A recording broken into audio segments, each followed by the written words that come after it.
of earth, for the earth forever turning, for the skies, for every sea.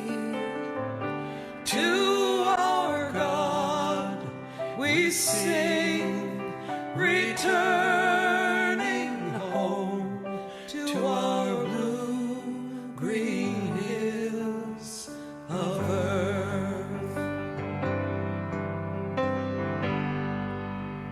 Morning has broken like the first morning. Blackbird has spoken like the first bird. Praise for the singing, praise for the morning, praise for them springing fresh from the word, for the mountains, hills, and pastures in this silent majesty, for all life, for all of nature, sing we our joyful praise.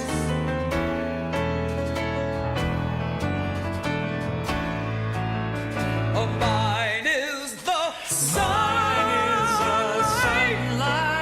and mine is the morning, born of the one light, Eden saw play.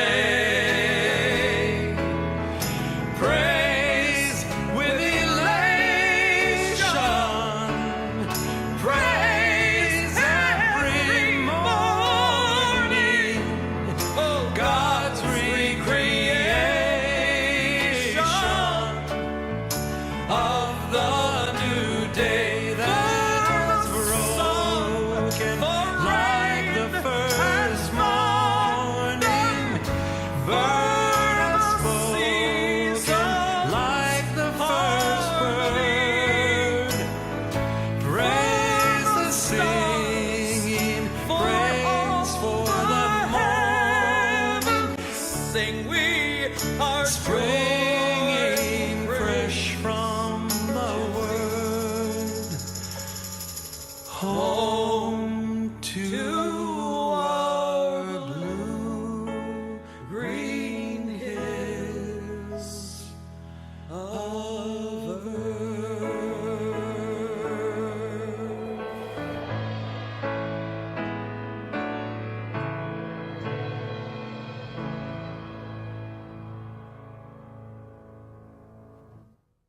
Okay, Michelle, there are 28,000 children in New Hampshire alone that are hungry. That's unacceptable. And as a country, we find ourselves in the middle of a recession.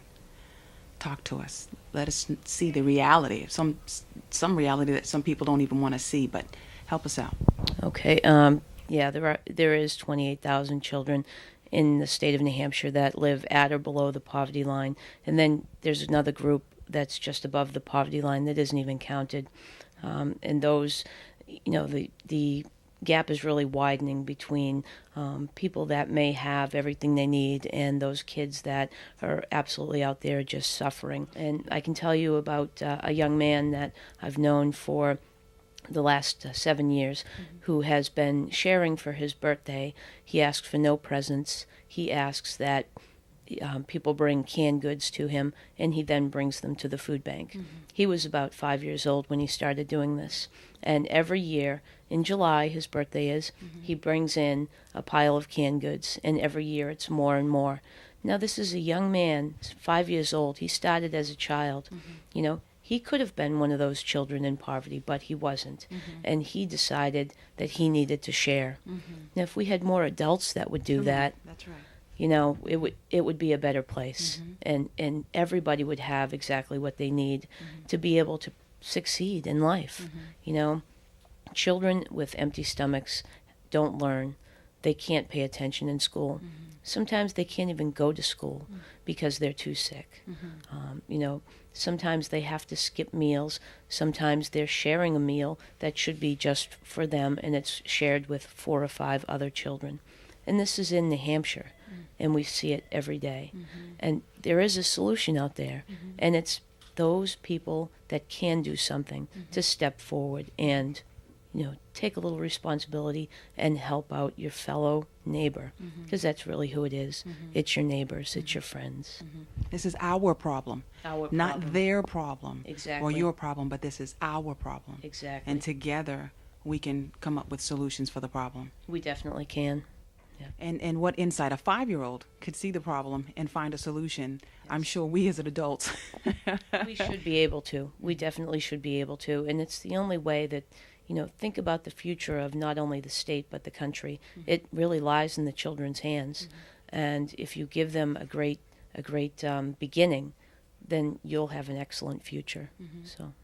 And you know what I think of too, as children see the situations that are going around, they assess, like the 5-year-old young man we were talking about, and you talked about that these are our future leaders. Yes. What great experiences to learn, okay, this is a hardship, this is what we're going through, but we can come up with a solution.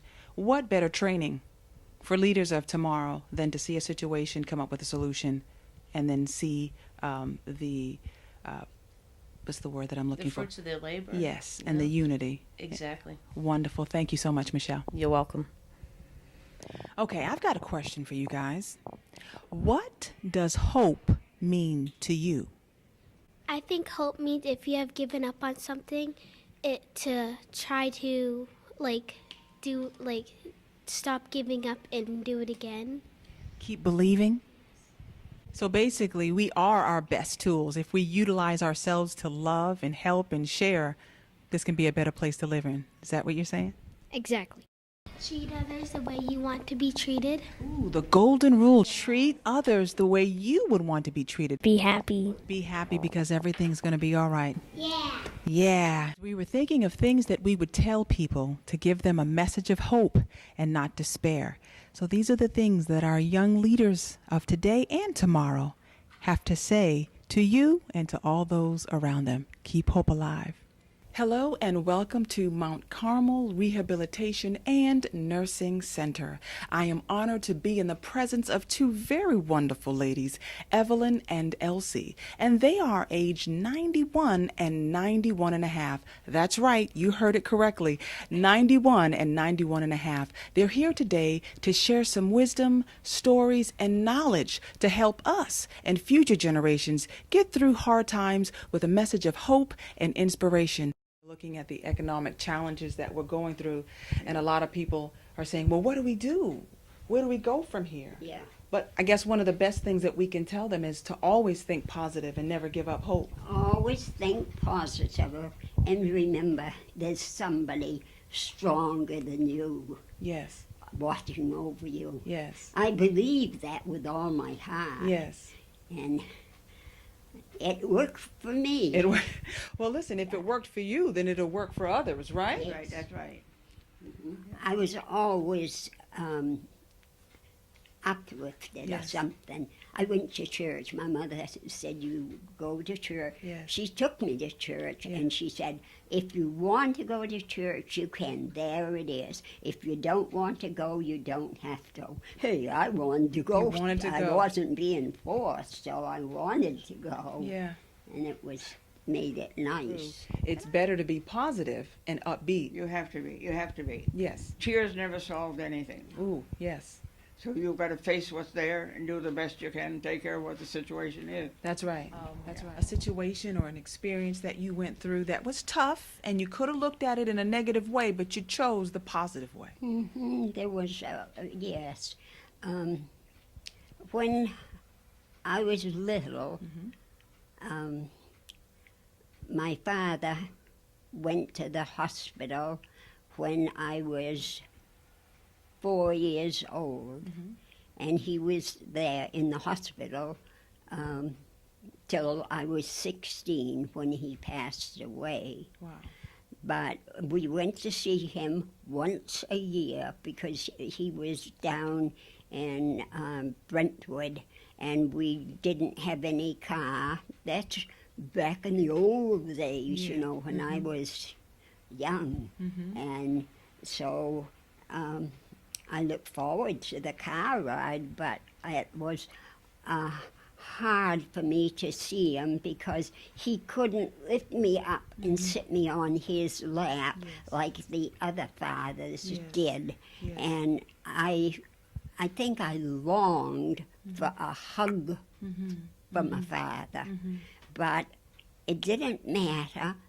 I had two brothers, and they were so good to me. They were so good. Bill and Alden, and they were. Were they older? Yeah, they were older. Now, that's amazing. Although you guys were going through hard times, Oh, yes. your family kept together. Oh, they Your smart. brothers took care of you. Yeah, selectmen, they said, we probably will have to put the children in, child care. They called it a name of for kids to go where Place they the put children them. somewhere else outside of home. Yeah, and I said, no, don't want to go. My mother says, you don't take those children away from me. Yes. She says, I still can wash and cook. And Yes. she did. She did the washing for the men at the YM, and she went out and did cooking for the people. Hard worker. And she was a hard worker. Yes. But when she came home at night, she gave us the love we needed. Oh, wow. Yeah. She was a wonderful, That's what makes a home. wonderful, yes. Yes, that's what makes a home, Elsie. Yes. The hard work, the love, Yeah. the commitment and dedication to Oh, family. she was a wonderful mother. She was a wonderful Look mother. at it as a positive. Your attitude was that you were here to help, Yes, and let's do it. yes. Teamwork. Yeah. Yeah. And that helped you guys come through that And situation. that's just what I mean. You were able to face things, Yes. you know? And how did that help you as an adult? Knowing that you went through that in your childhood and then as an adult, how did that experience teach Well, you? the way I felt is if I was helping this members of the very good deal Yes. to be able to take care of them and help them out. I mean, This is what Hatfield lived through, is the fact you had hope things would get better. yes, yes. Yeah. So that's the message that we want to give. Yeah. I feel so limber. I can kick. I just feel wonderful, you know? Yes, yes. It didn't hurt me to go through it. I know that. Made you stronger. You know what I heard? No. That a lot of times when you go through tough and difficult times, when you keep hope and you come out on the other end, you're actually stronger. Oh, I believe that. Than when you because- went in. Yes, I believe that because when I sort of oozed out of the depression, well, I was strong. Yes. Yeah. Yes. Yeah. Yes. So we've got hope. We're going to be stronger and bond together as a community, help feed one another, help take care of one another, Yeah. because that's what this Yeah. is all Yeah. about. Yeah. Now we're getting ready to wrap up, Evelyn, and if you can, I would like for you to look into the camera and give some encouraging words or words of wisdom to the viewers that may be watching this program. What can you say to them to help give them hope? Well, you have to think positive all the time, and you have to make the best of what the situation is, and not sit there and cry, because tears never solve a thing. The problem is there, you solve it. And I think that most of our generation, what we went through, this is the way we had to live. Yes. You had to get up and keep going and Keep look for going. the solution. Do the best you can, and take the best solution that there is possible. Yes. And I think God gave you the will to do it. We talked about the resilience of the human Yeah. spirit. Yeah. Awesome. Awesome. Any words of wisdom? Encouragement? Don't let anything get you down. Say, hey, I'm bigger than this little problem. Say, I'm going to going for it. I'm going to, look up and keep your courage, keep smiling, keep laughing. Anybody, you can smile. Yes, you that's don't right. need. Doesn't cost a thing to smile, No, does it? no. Well, you heard it here. Keep smiling, keep encouraged, and keep hopeful. Those things don't cost anything. Thank you so much.